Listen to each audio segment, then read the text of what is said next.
প্ৰতিজন বক্তাৰ কথা মই শুনিছোঁ। সঁচাকৈয়ে বৰ ফলপ্ৰসূ প্ৰস্তাৱ, ফলপ্ৰসূ কথা তেওঁলোকে আমাৰ আগত প্ৰকাশ কৰিছে। কিন্তু মোৰ সূক্ষ্ম আৰু সীমিত বোধেৰে মই ভাবোঁ, প্ৰথম কথা হ'ল প্ৰিভেনশ্যন ইজ বেটাৰ দেন কিউৰ। সেই কথাটো আমি চিন্তা কৰিব লাগিব। যিকোনো বস্তু এটাৰ সমাধান কৰিবলৈ হ'লে সৰ্বপ্ৰথমে আমি জানিব লাগিব প্ৰব্লেমটো ক'ৰ পৰা হৈছে। আমি যদি প্ৰব্লেমটো আমি বিচাৰি উলিয়াব নোৱাৰোঁ, আমি সমাধান উলিয়াব নোৱাৰিম। প্ৰথম কথা। 2 নম্বৰ কথা, আজি বানপানীৰ যি সমস্যা, যদি আমি ইতিহাসলৈ ঘূৰি যাওঁ, বানপানী অসমত বিশেষকৈ বানপানী কেতিয়াৰ পৰা হ'বলৈ ধৰিছে তাক আমি চাব লাগিব। যিমানবোৰ অধ্যয়নত পোৱা যায় যে বানপানীৰ সমস্যাবোৰ 1950 চনৰ ভূমিকম্পৰ পিছৰ পৰাই বেছি হ'বলৈ ধৰিছে অসমত। গতিকে তাৰ কাৰণটো কি? তাৰ পিছত যিখিনি অসুবিধা হৈছে, সেই অসুবিধাখিনি আমাৰ সমাধান কৰাৰ অৰ্থে কি ধৰণৰ পদক্ষেপ লোৱা হৈছে। গতিকে মই আপোনালোকৰ আগত এটা কথাই উল্লেখ কৰিব বিচাৰিছোঁ। ইংৰাজীত এটা কথা আছে, where there is a will there is a way. ইচ্ছা যেতিয়া আপোনাৰ থাকিব, বাট ওলাই যাব। যদি ইচ্ছা থাকিলে ৰাস্তা ওলাই। আৰু যদি আজি বিশ্বৰ ভিতৰত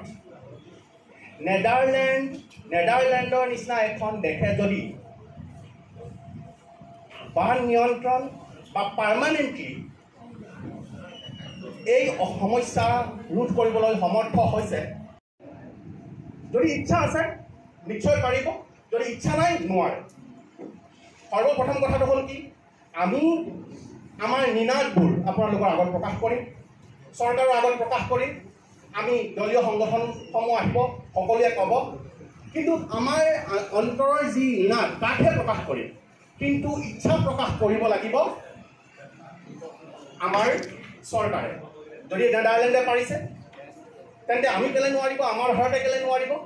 অলপ আগত আমাৰ এজন জ্যেষ্ঠ সতীৰ্থই কৈ গৈছে যে ৰাস্তাৰ কাষতেই এম্বেংকমেণ্টৰ ওচৰতে কি হৈছে, আপোনাৰ বেদখল হৈছে 100%। কিয়? নেদাৰলেণ্ডৰ তেওঁলোকৰ মেকানিজিমটো এনেকুৱা এম্বেংকমেণ্টৰ, নেদাৰলেণ্ডত যিটো কৰে, মই এইটো কথা ক'লোঁ যে নেদাৰলেণ্ডে যদি কৰিব পাৰে আমাৰ ইয়াতো পাৰিব, কিন্তু তেওঁলোকে ইচ্ছা প্ৰকাশ কৰিব লাগিব।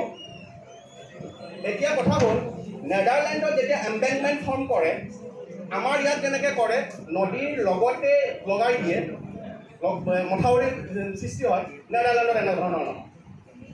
তেওঁলোকে কি কৰে, নদীটো যদি ইয়াত থাকে, তাৰপৰা অলপ দূৰত তেওঁলোকে কি কৰে, মথাউৰি বান্ধে।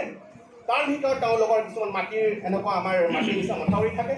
যদি কেনেবাকৈ পানীয়ে খুন্দা মাৰে, তেন্তে প্ৰথমে সেই মাটিখিনি খহাব, তাৰপিছত কি হ'ব, মেইন পাৰ্মানেণ্ট যিটো আপোনাৰ মেকানিজিম আছে থাকি যাব। আৰু পানী শেষ হোৱাৰ পিছত যিখিনি মাটি, যিখিনি আপোনাৰ চইল তাত কি হয়, জমা হয়, সেই মাটিখিনি কি কৰা হয়, তেওঁলোকে তাত উঠাই দিয়াৰ ব্যৱস্থা কৰে। গতিকে কি হয়, বানপানীয়ে মানুহক ইমান সমস্যা কৰিব নোৱাৰে। গতিকে আমি সঁচাকৈ বৰ সৌভাগ্যৱান, এই কথাখিনি কোৱাৰ এটা প্লেটফৰ্ম, কোৱাৰ এটা সুবিধা যে আমি পাইছোঁ।